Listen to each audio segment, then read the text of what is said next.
Really feeling proud প্ৰেৰণা ইয়াৰ পিছত শুনিব বিচাৰিছো তুমি মাৰ্সিডিজত কৰিলা প্ৰায় 2 বছৰ আৰু তাৰ পিছত কি হ'ল তাৰ পিছত so Mercedesত everything is great work life balance ভাল হয় I was thinking যে I'm still young so I want more what more can be done so again the next question was what next that is when I landed with this opportunity in Polaris. Polaris is a passports company, American company hoy. 70-year-old company hoy, kintu India engineering division too. They were starting newly at that time, about 7-8 months wasile. So that was an opportunity to join as the first electronics engineer. Moi jete join korislu there were mechanical 11-12 mechanical engineers, very small team, and which is why I was apprehensive also. That I'm already working in Mercedes-Benz in an established team and it's very difficult to work not difficult it's very different to work in a team which is being established and one which has already been there তাতে তুমি প্ৰথম জনি female employee আছিলা নহয় জানো হয়তো প্ৰথম অভিযন্তা নাৰী অভিযন্তা in Polaris in India engineering division তেওঁলোকৰ finance আৰু IT হেবোৰ আছিলে it was there since last 4-5 years so তাতে আছিলে but engineering or my first female employee তোমাক সাকে ৰিক্ৰুট কৰা সময়টো তেওঁলোকে মানে মই মানে জাস্ট ভাবিব খুইছো সেই সময়খিনি যিদিনাখন তুমি হয়তো সেই interview multiple rounds of interview হৈছে লম নলম কিন্তু তোমাৰ ইন্টাৰভিউ হয়তো নিশ্চয় ইমান ভাল হৈছে আৰু তোমাৰ যেটো ব্যাকগ্ৰাউণ্ড তোমাৰ যেটো অভিজ্ঞতা মাৰ্সিডিজতে হওক বা টিসিএছতে হওক সেই অভিজ্ঞতাটোৰ ওপৰতেই আধাৰ কৰি প্লাই তোমাক হয়তো পলাৰিছৰ সেই চাকৰিটো দিছিলে য'ত তেওঁলোকে কেতিয়াও হয়তো ইঞ্জিনিয়াৰিং ডিভিজনত ছোৱালীক কেতিয়াও হয়তো তেওঁলোকে নিযুক্তি দিয়াই নাছিলে হয় and it's not like Polaris moi join korar pisot bahut there were female employees who came in and I made sure when I am recruiting in my team there are female more jetu piswale jeta more team asile I think there were 5 employees and then out of 3 out of those were female so I made it a point but the Polaris culturally bahut performance driven company hoy which was reflective in their interview process also there were interviewers who had traveled all the way from US to do my interview so that was the interview process itself was very interesting and very different meritocracy বুলি যেটো কয় ন যদি তোমাৰ merit আছে এইখিনতে মই সাধাৰণতে মই যেতিয়া ছাত্ৰ ছাত্ৰী সকলৰ লগত কথা পাতো মই এটা কথা কওঁ যেটো মোৰ কোম্পানীৰ প্ৰথম চাকৰিটোৰ HR মেনেজাৰে কৈছে মই ইংৰাজীতে কৈছো কোটটো যে employer is never the guarantee employability is অৰ্থাৎ কোনো কোম্পানীয়ে গ্যাৰান্টি নিদিয়ে যে তোমাক আজি চাকৰি এটা যদি দিছে জীৱনৰ কাৰণে সেই চাকৰি তোমাৰ লগত থাকিব তুমি যদি নিজ সময়ৰ লগত আগ নাবাঢ়া সময়ৰ লগত মিলাই খুজ মিলাই তুমি যদি নিজৰ যিখিনি তোমাৰ স্কিল সেট সেই স্কিল সেটখিনিক যদি তোমালকে আপগ্ৰেড নকৰা তেতিয়া হলে হয়তো তুমি পিছ পৰি থাকিবা আৰু কোম্পানী আগত লাই যাব আৰু তোমাক হয়তো চাকৰিৰ পৰা উলিয়াও দিব পাৰে মোৰ কৰ্মজীৱনত বহুখিনি এনেকুৱা কোম্পানী পাইছো যিয়ে মেৰিটক্ৰেচিৰ ওপৰত ভালেমান গুৰুত্ব দিয়ে গতিকে মোৰ ভাল লাগিছে শুনি পেলাই তুমিও তেনেকুৱা এটা কোম্পানীত কাম কৰাৰ বাবে গতিকে এতিয়া ইমানলৈকে মই কোৱাৰ নিচিনাকে ধুনীয়া চাকৰি চলি আছে তুমি ধুনীয়া অভিজ্ঞতা কিছুমান পাইছা তুমি বিচৰা বিষয়বোৰৰ ওপৰত চাকৰি কৰিব পাৰিছা মই কোৱাৰ নিচিনাকে সাধাৰণতে মানুহে কৈছে ঘৰটো চাগে তোমাক কৈছে ঠিক আছে এতিয়াতো আৰু সেটেল হ'বৰ সময় হ'ল কিন্তু সেই সময়তে তুমি নতুন এটা প্ৰত্যাহ্বান দিলা নিজকে কিমান বছৰ চাকৰি কৰাৰ পিছত হেতু 7 years 7 বছৰ চাকৰি কৰাৰ পিছত তোমাৰ পঢ়িবলৈ মন গ'ল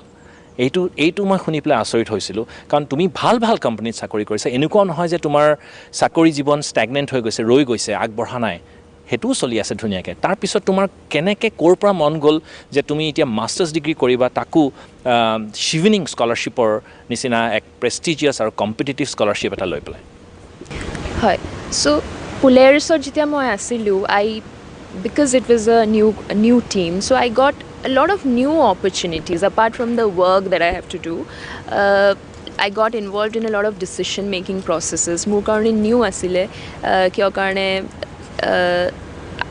আগতে ইমান এটা decision making or entry level ইমান এটা chance পোৱা না যায় so Polaris I got that and I developed slowly some leadership skills and I believe you don't have to be a leader to demonstrate leadership skills etu apni jikunu role ot dekhabo pare and that's what I tried to do and another point is I think Polaris consistency is very important sometimes যিটো কাম আপোনাৰ হাতত আছে maybe that's not the best, you know that, but if you try to do it in an innovative way, that's what I tried to do, and that's what I got the scope for. কিয় কাৰণে নতুন আছিলে, মই ক'লোঁ আচ্ছা এইটো এনেকুৱা নকৰি কিনে সেনেকুৱা কৰিব পাৰি নেকি, and a lot of times it worked.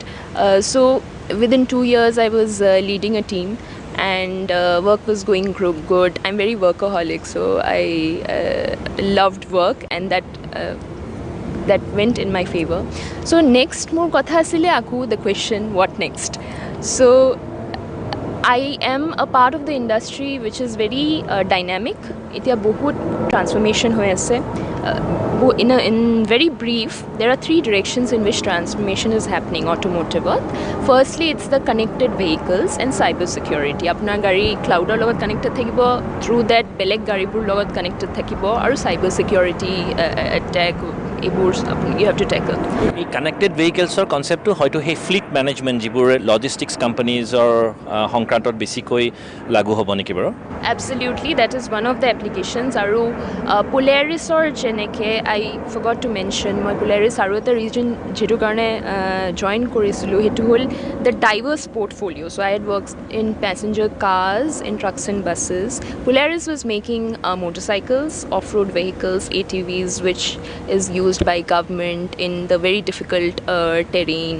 It is used by adventure enthusiasts, and it also makes snowmobiles. So Polaris was originated in Minnesota actually, which is always snow-clad. Snowmobiles মানে স্নোত চলিব পৰা vehicles. Hi, this Polaris originated as a company which makes snowmobiles. Kiya karone Minnesota manuhor difficulty was how to travel in snow. So teonluke jetu garir rubber tire hoy hetu bhorit logai kine they used to try to travel. So that is how Polaris came. So I found the product portfolio very interesting, and I thought that could be a very good addition to my skill set also.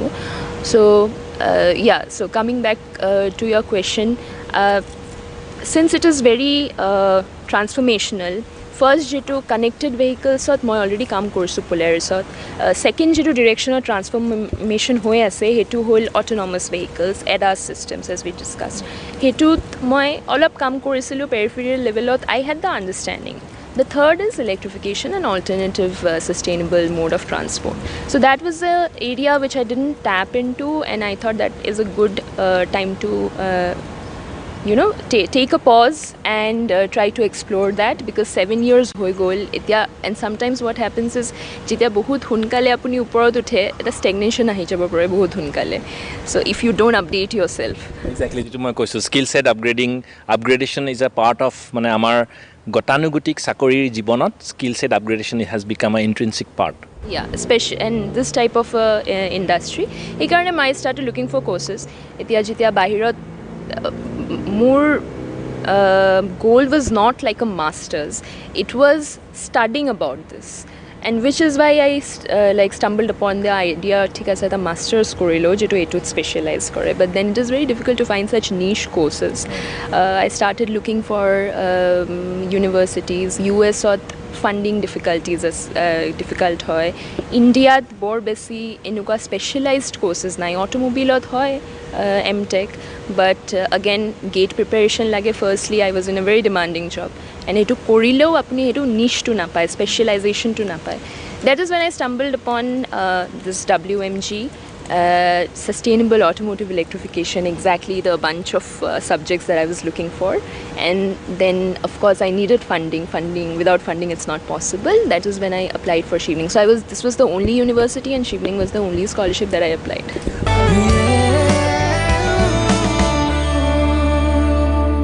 সেদিন sunset দেখার জন্য railing এ চড়লাম, ভেঙে গেল। হ্যাঁ তো কে বলেছিল বাড়ির দেয়ালে রক ক্লাইম্বিং করতে? সাফিনা অবধূত একটা রোগ। বুঝেছি। আমার কাছে তোমাদের দুজনের প্রবলেমের মেডিসিন আছে। এটা বাড়িতে লাগালে বিয়েটা তো জানি না, তবে বাড়িটা ডেফিনেটলি ভাঙবে না। রুমটা না হলে বাড়ি স্ট্রং নয়। রুমটা